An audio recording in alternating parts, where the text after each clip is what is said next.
अब बात करते हैं Cl माइनस के शेप के बारे में। ठीक है, तो देखो यहाँ पे क्लोरीन अकेला है तो क्लोरीन क्या बन जाएगा, सेंट्रल मेटल आइटम। और क्लोरीन के वैलेंस सेल की बात करें तो उसके वैलेंस सेल में 3s में 2 इलेक्ट्रॉन और 3p में 5 इलेक्ट्रॉन होते हैं।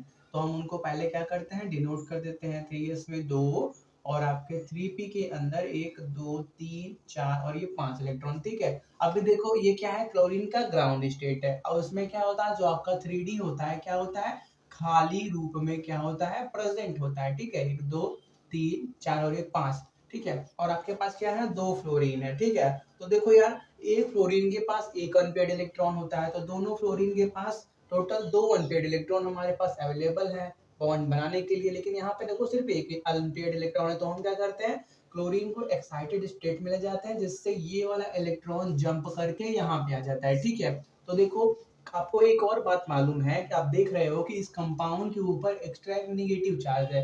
नेगेटिव चार्ज का मतलब एक्स्ट्रा इलेक्ट्रॉन, इसके Cl के अंदर हम एक्स्ट्रा इलेक्ट्रॉन ऐड कर देंगे तब वो क्या बनेगा, Cl माइनस बनेगा। सही बात है, तो वो जो एक्स्ट्रा इलेक्ट्रॉन है उसको आप यहाँ पेयर करो। ठीक है, अब नीचे क्या करना, नीचे एरो बना के लिख दो, this electron indicates extra electron present in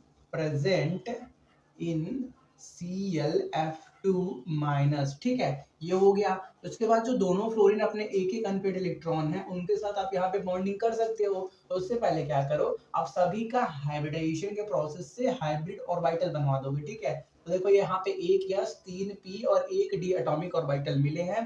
तो जो नए हाइब्रिड ऑर्बिटल बनेंगे उनका नाम क्या होगा, उनका नाम होगा sp3d हाइब्रिड ऑर्बिटल्स। ठीक है, अब क्या करो, ये जो फ्लोरीन अपना एक इलेक्ट्रॉन लिया है उसको यहाँ पे डैशेस से फिल कर दो, और जो अपना दूसरा फ्लोरीन एक इलेक्ट्रॉन लिया है उसको भी यहाँ पे ऐसे डैशेस से फिल कर दो। यहाँ पे एरो बना के लिख दो फ्लोरीन, यहाँ पे एरो बना के लिख दो फ्लोरीन। हो गया। देखो अब यहाँ पे क्या है, इस कंपाउंड के अंदर मतलब sp3d हाइब्रिडाइजेशन के अंदर 1 2 3 टोटल 3 लोन पेयर प्रेजेंट है और 2 बॉन्ड पेयर प्रेजेंट है। ठीक है, तो आपको मालूम है वेस्पर थ्योरी के अकॉर्डिंग जब भी हम ज्योमेट्री निकालते हैं तो बॉन्ड पेयर लोन पेयर दोनों को देखते हैं। ठीक है, तो देखो जब हाइब्रिडाइजेशन होता है sp3d तो आपका ज्योमेट्री क्या होता है, ज्योमेट्री होता है ट्राइगोनल बाइपिरामिडल। तो कैसे बनाते हैं, क्लोरीन को बीच में रखते हैं जिससे 3 बॉन्ड क्या होते हैं, प्लेन के अंदर रहते हैं जिसको हम क्या बोलते हैं, इक्वाटोरियल बॉन्ड्स। और 2 बॉन्ड प्लेन के ऊपर नीचे रहते हैं जिनको हम क्या बोलते हैं, एक्सियल बॉन्ड। सबको मालूम है। देखो ये हाथ दिख रहा है, यहाँ पे बीच में प्लेन के ये एक प्लेन है, समझ, एक सेकेंड, ये प्लेन दिख रहा है ना, ये हाथ के बीच में कहीं क्लोरीन बैठा है, उसके यहाँ पे एक साइड कोई एक बॉन्ड होगा, दूसरा साइड एक बॉन्ड होगा, तीसरा साइड एक बॉन्ड होगा। ये तीनों जो बॉन्ड क्लोरीन के साथ वाले प्लेन में रहते हैं उनको हम बोलते हैं इक्वाटोरियल बॉन्ड।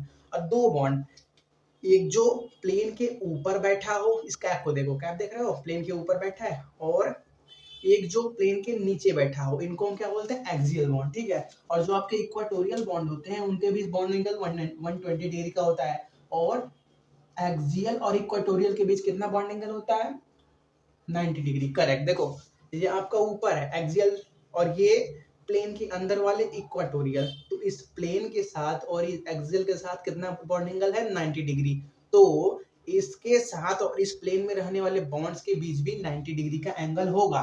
ठीक है, अगर हम क्या करें, अपने तीनों लोन पेयर में से एक को यहाँ पे कर दे, एक को यहाँ पे कर दे, एक को यहाँ पे कर दे। ठीक है, तो इनके इनके बीच बॉन्ड एंगल कितना है, 120 डिग्री। और इसके और इसके बीच बॉन्ड एंगल कितना है, 90 डिग्री, क्योंकि ये एक्सियल है और ये इक्वाटोरियल है। तो देखो आपको मालूम है जब बॉन्ड एंगल कम होता है लोन पेयर के बीच तो रिपल्सन उनके बीच ज्यादा होता है, वो कंपाउंड क्या होते हैं, अनस्टेबल हो जाते हैं। ठीक है, अगर हम क्या करें, दूसरा कोई स्ट्रक्चर बनाए जिसमें क्लोरीन बीच में है और जिससे जो तीनों लोन पेयर हैं उनको हमने इक्वाटोरियल पोजीशन पे रखा हुआ है और जो दोनों फ्लोरीन है उनको हमने एक्सियल पोजीशन पे रखा हुआ है। तो अगर हम इसको और इसको कंपेयर करें तो आपका ये वाला कंपाउंड, ये वाला ज्यादा स्टेबल होता है। क्यों, क्योंकि इसमें तीनों लोन पेयर के बीच बॉन्ड एंगल कितना है, 90 डिग्री। और जो आपके ये फ्लोरीन क्या है, ये बॉन्ड पेयर है।